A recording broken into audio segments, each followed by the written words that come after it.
అందరికీ నమస్కారం. నేను శిరీష. ప్రస్తుతం మనతో పాటు ఉన్నారు ప్రముఖ తంత్ర జ్యోతిష్యులు, జ్యోతిష్య రత్న, జ్యోతిష్య సామ్రాట్ చింత రుక్మందర్రావు గారు. గురుగారితో మాట్లాడదాం.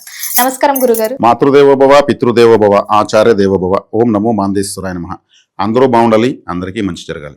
గురుగారు, విశేషంగా ఈ ఫిబ్రవరి మాసంలో మిథున రాశి వారికి ఎలా ఉండబోతుందంటారు? ఎలాంటి జాగ్రత్తలు తీసుకోవచ్చు అంటారు? ఆర్థిక పరంగా, ఆరోగ్యపరంగా ఎలా ఉందంటారు? ముఖ్యంగా చూసుకుంటే ఈ మాసంలో పంచగ్రహ కూటమి ఏర్పడుతుందంట ఫిబ్రవరి మాసంలో. దీని ప్రభావం ఈ రాశి వారికి ఎలా ఉంటుంది? ఇదే మాసంలో శివరాత్రి కూడా ఉంది. ఓవరాల్ గా చూసుకుంటే ఈ మాసం అంతా ఎలా ఉంటుందంటారు మిథున రాశి వారికి? 2026 సంవత్సరం ఫిబ్రవరి మాసం మిథున రాశి వాళ్ళకి ఎలా ఉందని చెప్పుకోదలుచుకుంటే, జన్మ రాశిలో గురువు ఉన్నాడు, 10వ ఇంట్లో శని ఉన్నాడు, 9వ ఇంట్లో రాహు ఉన్నాడు, 3వ ఇంట్లో కేతు ఉన్నాడు.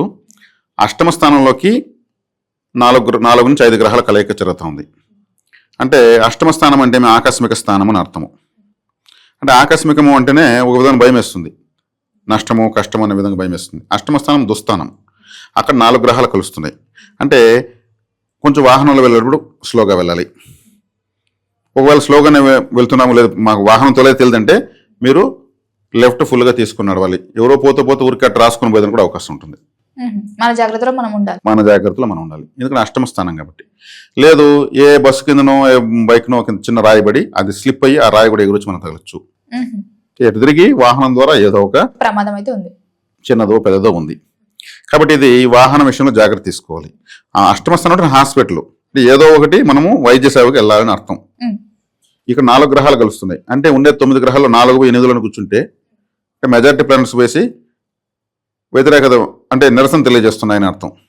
శుభస్థానం కాదు కదా. కాబట్టి అష్టమ స్థానం అంటే మన ఇంట్లో బాత్రూము, ఆయుష్ స్థానము. కాబట్టి ఇక్కడ ఏం చేయాలంటే మృత్యుంజయ మంత్రం ఎక్కువ చెప్పుకోవడం మంచిది. అదేవిధంగా తమిళనాడులో ఒక టెంపుల్ ఉంది, తిరుక్కడయ్యూర్ అని ఒక ఊరు ఉంది, తిరుక్కడయ్యూర్. ఆ తిరుక్కడయ్యూర్లో మార్కండేయునికి పూర్ణాయుష్నిచ్చింది శివుడు. అక్కడే మళ్ళీ జన్మ పూర్ణాయుష్ అంటే 16 సంవత్సరాలే బతుకుతాడు మార్కండేయుడు, మళ్ళీ చనిపోతాడు. కానీ ఎప్పటికీ 16 ఏళ్ళ బాలుడుగా ఉంటామని ఆశీర్వదించింది అక్కడే. మగవాళ్ళకైతే తిరుక్కడయ్యూర్లో అమృత కడేశ్వర ఆలయం అంటారు దాన్ని, అమృత కడేశ్వరుడు. అదే ఆడవాళ్ళకు ఇప్పుడు మిథున రాశిలో ఉంటారు కదా, వాళ్ళకు పరిహారం కావాలి కదా. 8వ స్థానం అంటే మంగళసూత్రము, భర్త యొక్క ఆయుష్ కూడా వస్తుంది. మంగళసూత్రము, పసుపు కుంకుమలు. కాబట్టి అదే తిరుక్కడయ్యూరులో అభిరామి అనే ఒక అమ్మవారు ఉంది. ఆమె మంగళసూత్రానికి అదే దేవత. అభిరామి అమ్మవారి దగ్గరికి వెళ్ళి పసుపు కుంకుమ బొందారం తెచ్చుకోవడం, దర్శనం చేసుకోవడం, అమ్మవారు చూసుకుని కుంకుమ మొహాన్ని పెట్టుకోవడం మంచిది. అంటే ఆ వైబ్రేషన్స్ మొత్తం 8లో తగులుతున్నాయి. అంటే భర్తకారకుడైనటువంటి అంగారకుడు కూడా 8లోకి వస్తున్నాడు, ఉచ్చస్థితి పొందుతున్నాడు. ఈ రాశికి మంచివాడు కాదు ఎవరు, అంగారకుడు. 6వ ఇంటి వాడు 8లోకి వెళ్తున్నాడు. కానీ శుక్రుడు బుధుడు కూడా అక్కడే కలుస్తున్నారు, రాశాధిపతి పంచమాధిపతి. ఇవి తాకడలు ఉంటాయి కానీ ఎటువంటి భయపడాల్సిన అవసరం ఏం లేదు. బుధ శుక్రులు కూడా అక్కడే ఉన్నారు. అంటే శుభగ్రహాలు కలుస్తున్నాయి, అశుభ గ్రహాలు కలుస్తున్నాయి. కాబట్టి 3వ స్థానాధిపతి రవి గ్రహం కూడా ఉంది, అష్టమంలో ఉంది. కాబట్టి రవి అంటే వాల్ క్లాక్, మన ఇంట్లో తిరుగుతుంది కదా వాల్ క్లాక్, పెద్ద ముళ్ళు, చిన్న ముళ్ళు, సన్న ముళ్ళని. అటువంటి వాల్ క్లాక్ ని శివాలయంలో గిఫ్ట్ గా పెట్టాలి. అంటే రవి గ్రహాన్ని ఎత్తిపోయి మాట ఇచ్చేస్తున్నాం మనం. ఈ రవి గ్రహం మిథున రాశికి పాపగ్రహం. ఆలయంలో క్లాక్ పెట్టడం వల్ల మన టైం మనకు వ్యతిరేకతను కోల్పోతుంది, బ్యాడ్ టైం గుడ్ గా మారుతుంది. అంటే ఆ కారకత్వం వస్తువుని ఆలయానికి కానుక ఇవ్వాలి. కుజుడు అంటే అంబులెన్స్ అన్నప్పుడు ఏమి, మనకు తెలిసిన ఎవరైనా అంబులెన్స్ పనిచేసే వాళ్ళు ఎవరైనా ఉంటే వాళ్ళకు ఇయర్ ఫోన్స్ తీసేయచ్చు, మనం తీసి ఇవ్వగలిగితే. లేదు వాళ్ళకి ఏదన్నా ఇంకేదన్నా మనం ఫుడ్డో లేదా కాఫీయో కనీసం తీసివ్వచ్చు. అంటే అంబులెన్స్ అంటే కుజుడు కాబట్టి, అష్టమ స్థానంలో ఉన్నాడు కాబట్టి, అష్టమ స్థానం అంటే ఆయుష్ స్థానం కాబట్టి, ఆకస్మిక స్థానం కాబట్టి అంబులెన్స్ ఆకస్మికంగా వస్తూ ఉంటుంది. ప్రమాదం ఉండడం వల్ల ఎక్కించుకుని శబ్దం చేస్తూ వెళ్తుంది.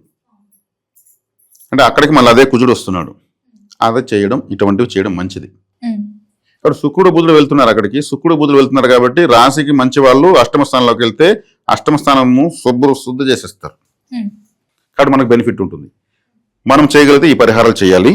ఎవరు ఈ మిథున రాశి వాళ్ళు. ఇంకా దశమంలో శని ఉన్నాడు, అష్టమాధిపతి దశమంలో ఉన్నాడు. కష్టంతో కూడుకున్నటువంటి వర్క్ చేసే వర్క్లో వర్కింగ్ లోడ్ పెరిగిపోతుంది. శని ఎక్కడుంటే అక్కడ ఎఫర్ట్. 10వ ఇంట్లో ఉన్నాడు కాబట్టి వర్క్ టైం టు టైం చేయలేకపోవడము. ఇప్పుడు ఒక ఫెస్టివల్ వస్తుంది, ఖాళీగా టైలర్ కూడా బిజీ అయిపోతాడు, బట్టలు వెనక్కి ఇచ్చి పంపిస్తాడు, మాకు టైం లేదంటూ ఉంటాడు. అతను ఖాళీగా ఉన్నప్పుడు రావు. ఫెస్టివల్ టైంలో ఫుల్గా వచ్చి వెనక్కి పంపించే పరిస్థితి ఉంటుంది. అట్లా శనేశ్వరుడు వర్క్ లోడ్ పెంచేస్తాడు. అది మంచిదే కదా, వర్క్ లోడ్ పెంచితే డబ్బు కూడా వస్తుంది కదా. కాబట్టి ఇక్కడ 9వ స్థానంలో రాహు ఉన్నాడు. 9లో రాహు ఈ రాశికి మంచిదే. తండ్రికి మాత్రం, తండ్రి లేని వాళ్ళకి మంచిది, తండ్రి ఉన్న వాళ్ళకి తండ్రికి కొంచెం అరిష్టం. ఎందుకంటే తండ్రికి అనారోగ్యం చేయడము, తండ్రి చేసే వ్యాపారాలు నష్టాలు రావడము, తండ్రి ఎవరి చేతుల్లో ఏమారిపోవడం జరుగుతూ ఉంటుంది. ఇదంతా కొడుకు ప్రభావం తండ్రికి పడుతుంది గురువు. అంటే ఒకరి ప్రభావం ఇంట్లో ఇంకొకరి పైన ఎలా పడతా ఉందో, ఈ గ్రహాలు కూడా కలిసాయి అనుకోండి, ఒక గ్రహం యొక్క ప్రభావం ఇంకో గ్రహం పైన ఎలా దగ్గరకు వస్తున్నాయి కదా. సౌర కుటుంబం అంటే ఇంట్లోనే ప్రతి ఇంట్లో నవగ్రహాలు ఉంటాయి. తండ్రి అంటే రవి, తల్లి అంటే చంద్రుడు, సోదరులు అంటే కుజుడు, సోదరీలు అంటే సిస్టర్స్ అంటే బుధుడు, ముసలి వాళ్ళు శనేశ్వరుడు, శుక్రుడు అంటే భార్య, బుధుడు అంటే చదువుకునే పిల్లలు, గురువు అంటే డబ్బులు ఇనపెట్టి, కేతు అంటే పూజ గది, రాహు అంటే ఇంట్లో వచ్చేటువంటి స్పర్ధలు, నువ్వెంత నేనెంత, నాది నీది, ఇది గొడవలు, ఇది ఇట్లా నవగ్రహాలు ప్రతి ఇంట్లో ఉంటాయి. కాబట్టి 6 మంది ఉంటే 6 రాసుల్లో ఉంటారు.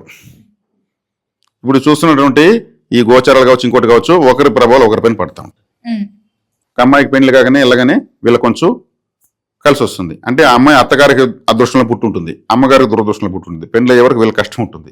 పెళ్లి అయినాక వాళ్ళ ఇంటికి పోయి ఆ అమ్మాయి మా ఇల్లు బాగుంది అంటారు, ఆ అమ్మాయి పైన మా ఇల్లు కూడా బాగుంది అంటారు వీళ్ళు. ఇట్లా గ్రహాలు కలుస్తూ విడిపోతూ ఎట్లా ఉంటాయో ఆకాశంలో, ఇంట్లో కూడా అంతే. కాబట్టి ఇప్పుడు తండ్రికి ఇబ్బంది. కాబట్టి మిథున రాశి వాళ్ళకు తిరుక్కడేరు వీళ్ళు రావడము, ఇక్కడ 8వ స్థానం అంటే బాత్రూంలో వీళ్ళు కొబ్బరికాయ కొట్టి పెట్టడము, ఎప్పుడు వారానికి ఒకసారి నెలకు ఒకసారి కొట్టి పెట్టడము చాలా మంచిది నిద్రపోయేటప్పుడు. ఇది ఈ పరిహారాలు తంత్ర పరిహారాలు అంటారు. శివాలయానికి మరి ముఖ్యంగా వెళ్ళొస్తే ఇంకా మంచిది. మృత్యుంజయ మంత్రం చెప్పుకోమని చెప్పుకోవచ్చు. మృత్యుంజయ మంత్రంలో ఒక చిన్న అక్షర దోషం తొలుతూ ఉంటుంది. ఓం త్రయంబకం యజామహే సుగంధిం పుష్టివర్ధనం ఉర్వారుకమివ బంధనాత్ మృత్యోర్ముక్షీయ మామృతాత్ అంటారు కదా. దీంట్లో మామృతాత్ అనకూడదు, మా అమృతాత్ అనాలి. మామృతాత్ అని మమ్మల్ని చంపుకోము అని అర్థం. కానీ శివుడు చేయడా పని, ఇతని భావం మాత్రం కాపాడమనే కదా, మనసులో భావం మాత్రం కాపాడమని, చెప్పేది మాత్రం మమ్మల్ని చంపుకోమని. బ్రాహ్మణులు చెప్తారు కదా, అంటే వాళ్ళు ఆ అనేది లోపల గొంతులో చెప్తారు. మా అమృతాత్ అంటారు, ఆ వినిపించదు, వాళ్ళు ట్రైనింగ్ అంటారు. మా అమృతాన్ని మమ్మల్ని చంపుకోబో స్వామి అని అర్థము. ఇది చాలా మంది తెలియదు. మా అమృతాత్ అనడం, మమ్మల్ని అమృతాత్ అంటే బతికిచ్చు, అమృతం అంటే బతికిచ్చిన అర్థము. ఇది కొంచెం అక్షరదోషం. ఇది తెలుసుకున్నాగా మా అమృతాత్ అని చెప్పాలి స్వామివారికి. 108 సార్లు చెప్పుకుంటే ప్రతిరోజు. ఈ మృత్యుంజయం అంటే ప్రాణమే కాదు, మన యొక్క కష్టాల్లో ఉన్నటువంటి మృత్యు సమానమైన కష్టాలు కూడా అమృతత్వంగా మారడం, మా జీవితం అంతా అమృతమయంగా మారిపోవడము, అమృత కలశంలాగా మార్చేయమని. దాని మించిన మంత్రం లేదు, చక్కగా చెప్పుకోవచ్చు. గురుగారు, మొత్తం మీద ఫిబ్రవరి మాసంలో మిథున రాశి వారికి ఎలా ఉండబోతుంది, ఎలాంటి జాగ్రత్తలు తీసుకోవాలో తెలియజేసినందుకు ధన్యవాదాలు.